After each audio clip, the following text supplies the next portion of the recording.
بالنسبه الله يجازيكم بخير. هذا المكسب المسير الحالي ديال فريق الرجاء البيضاوي راه اش غنقول لك، نزل من المستوى ديال الفريق. انا ما نكذبش عليك، انا عشت شي حوايج كندور المغرب كامل مع فريق الرجاء البيضاوي 30 دوره.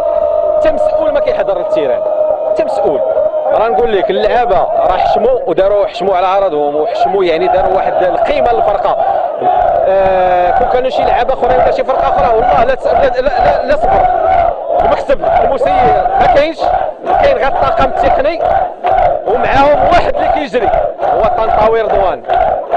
حتى باقي كاين حتى حاجه. هذا ملي كان رئيس ديال الجماعه اش دار الرجاء؟ سد ملعب كره السله، سدوا على الجماهير، سدوا على الفريق، والفريق ديال كره السله دابا في القسم الرابع ولا الثالث هو صدقت عليهم الماء والضوء. هذا راه تيجي يخرب الرجاء. هذا الاحسن السي حسبان سير بحالك، ما عندك ما دير بالرجاء، والرجاء كبير عليك. وهاد الناس اسريتي على الخدامه، مخلص لا خدامه لا صاحب ماتيريال لا عصر لي صالير، تجيب صاحبك جبتي داك الحسان وجبتي جوج الناس خدمتيهم في تيران الرجاء على محسومات وتجري على عباد الله عائلات اللي خدموا 30 عام 40 عام. راه شي حسومات شي تدير به. والله يعاونك، احسن من الاحسن تمشي بحالك وتسير. سي زبلان وسي زبلان، واش ما باغيش تمشي بحالك؟ واش ما عندكش النفس؟ وبهزك والله العظيم لا عندك نفس. واش عندك شي يمكن عندك شي حاجه في هذا الرجاء؟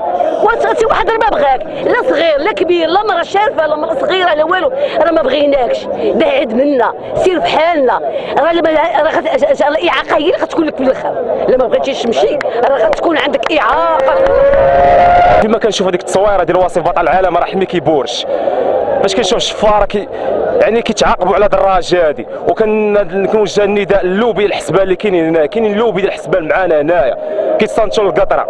ماشي الجمهور راه كبير. كنوجه واحد، لا اسمح لي قاطعتك، هذه اللي مهمه. كنوجه اللعابه اللي كيقول لك الجمهور تخلى عليها. الراجا في عز ديال الازمه ديالها، هو الجمهور ديالها العظيم، ماشي كلشي كيشوف بعينيه. انتوما وفي رمضان والحمد لله راه ديما رمضان كيجي علينا بالخير، الخماسيات وهذا حسبان غيمشي في رمضان ان شاء الله. حنا ما جيش على قبل بودريقه ولا حسبان ولا، راه حنا جايين على شي رئيس يجيب هذه العالميه ديال الرجاء. راه معروفه في العالم كامل. كيف ما كتشوف الالاف ديال الجماهير خارجه اليوم حاجه المركب الوزيز كتطلب من الرئيس الحالي يعني يحط السوارت ويمشي، لان فريق الرجاء فريق كبير. افشل رئيس في تاريخ النادي هو سعيد حسبان. في عهده الرجاء تسير من المقاهي حشومه وعيب وعار، يعني مدرب جابنا مدرب فاشر تعاقد معاه، عنده اهداف باش يعني داخل على الرجاء، يعني باش يرجع للوراء بواحد 20 سنه حشومه هادشي وعيب وعار. رئيس يعني الى سولنا الخدامه يعني ما باغينوش، لي زاديرو ما باغينوش، الجمهور ما باغيش. هذه مساله ديال عزه النفس السي سعيد حسبان، هذه مساله ديال عزه النفس، ماشي مساله ديال كتحدى الجمهور. ما يمكنش تحدى الجمهور، حيت الجمهور ما كاينش اللي تحداو رؤساء قبل منك ومشاو. فهمتي؟ الا كنتي رجاوي حط السوارت وسير بحالاتك، الله يرحم الوالدين.